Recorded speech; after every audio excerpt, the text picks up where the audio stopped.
মোবাইলের নেশাতে বড় হচ্ছে জাতি, জানি না কি হবে রে ভাই ভবিষ্যতের গতি।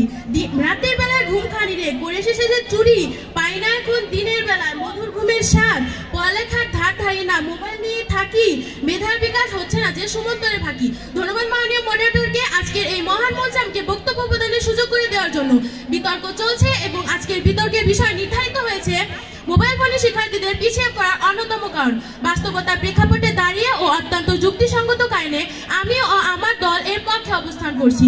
আমার দলের প্রথম বক্তা বিষয়টিকে নানাভাবে সংজ্ঞায়িত করে গেছেন এবং আমার দলের দ্বিতীয় বক্তা এসে বিষয়টিকে কিছুটা হলেও প্রমাণ করে দিয়ে গেছেন যে মোবাইল ফোনে শিক্ষার্থীদের পিছিয়ে পড়ার অন্যতম কারণ। এ পর্যায়ে আমি পক্ষ দলের তৃতীয় বক্তা অর্থাৎ দলনেতা হিসেবে বিষয়টিকে সুস্পষ্টভাবে যুক্তি দিয়ে প্রমাণ করে দিয়ে যাব যে মোবাইল ফোনে শিক্ষার্থীদের পিছিয়ে পড়ার অন্যতম কারণ। মাননীয় মডারেটর, রায়হান একজন ভালো ছাত্র ছিল। পঞ্চম ও অষ্টম শ্রেণীতে সে জিপিএ 5 পাওয়ায় বাবা মা তাকে নিয়ে আকাশ সমান স্বপ্ন ছিল, কিন্তু সেই স্বপ্ন একদিন দুঃস্বপ্নে পরিণত হলো মোবাইল ফোনের কারণে। উপবৃত্তি টাকা দিয়ে তার বাবা মাকে বুঝিয়ে শুনিয়ে সে একটি স্মার্টফোন ক্রয় করে এবং যে সময়ে কিনা তার পড়ালেখা নিয়ে ব্যস্ত থাকার কথা সে সময় সে ফোন নিয়ে ব্যস্ত থাকতো। মাননীয় মডারেটর, এখানে কিন্তু ফোনের কারণে রায়হান কবিরের পড়ালেখা নষ্ট হয়েছে। পরবর্তীতে তার এসএসসি পরীক্ষা হলো এবং অতি প্রত্যাশার ফলাফল শুনে তার বাবা মায়ের প্রায় অজ্ঞানপ্রায় অবস্থা। তখন তারা বিষয়টি অনুধাবন করতে পেরেছিল ঠিকই, কিন্তু তখন তাদের হাতে কিছুই করার ছিল না। তখন কিছু ভেবে না পেয়ে বাবা তার হাত থেকে স্মার্টফোনটি নিয়ে ছুঁড়ে ফেলে দেয়।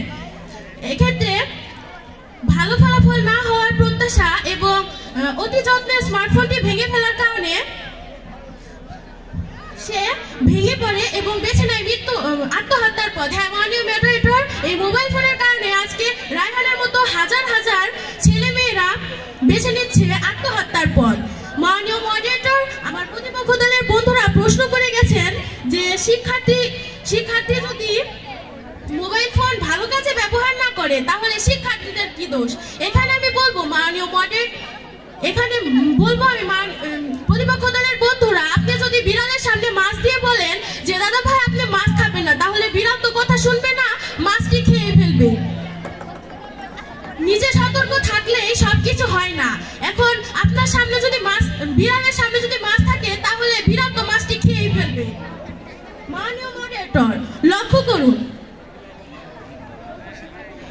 6 জানুয়ারি 2019 দৈনিক যুগান্তরের এক পত্রিকায় প্রকাশিত হয়েছিল বর্তমানে সারা বিশ্বে ইন্টারনেট ব্যবহারকারীর সংখ্যা 70%। এখানে দেখা গেছে তরুণ তরুণীর সংখ্যা 80%। এক্ষেত্রে বাংলাদেশের তথ্য মতে বাংলাদেশের 10,64,10,00,000 মানুষ ইন্টারনেটের সাথে জড়িত। এক্ষেত্রে আমরা আজ দেখতে পাচ্ছি মোবাইল ফোন ব্যবহারের কারণে প্রতিটি পরিবারে আজ যান্ত্রিকতায় পরিপূর্ণ হয়েছে। যেখানে কিনা পরিবারের মা বাবা ভাই বোন সবাই কিনা ফোন নিয়ে ব্যস্ত, সেখানে সেই পরিবারে একজন শিক্ষার্থী কিভাবে একজন ভালো শিক্ষার্থী হয়ে গড়ে উঠবে?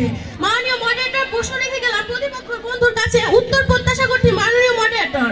শুধুমাত্র ফেসবুক কেন্দ্রে একটি তথ্যচিত্র তুলে ধরছি কাউন্টার টেররিজম অ্যান্ড ট্রান্সন্যাশনালের তথ্য মতে বাংলাদেশের ফেসবুক ব্যবহারকারীর সংখ্যা প্রায় 3 কোটি। সেখানে কিনা 12 সেকেন্ডে একটি করে ফেসবুক অ্যাকাউন্ট খোলা হচ্ছে, যা কিনা দেশের জন্মহারের চেয়েও বেশি।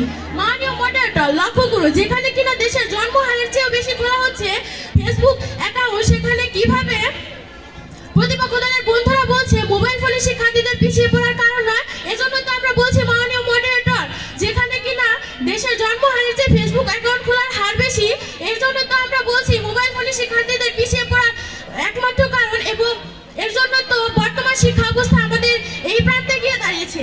এরপরেও যদি আমার প্রতিপক্ষ দলের বন্ধুরা বুঝতে না চায় তাহলে আমি বলবো আমার সুভাষচন্দ্র মুখোপাধ্যায় বলেছেন একটা কবিতা, আজ ফুল ফুটুক বা না ফুটুক আজ বসন্ত। তেমনি প্রতিপক্ষ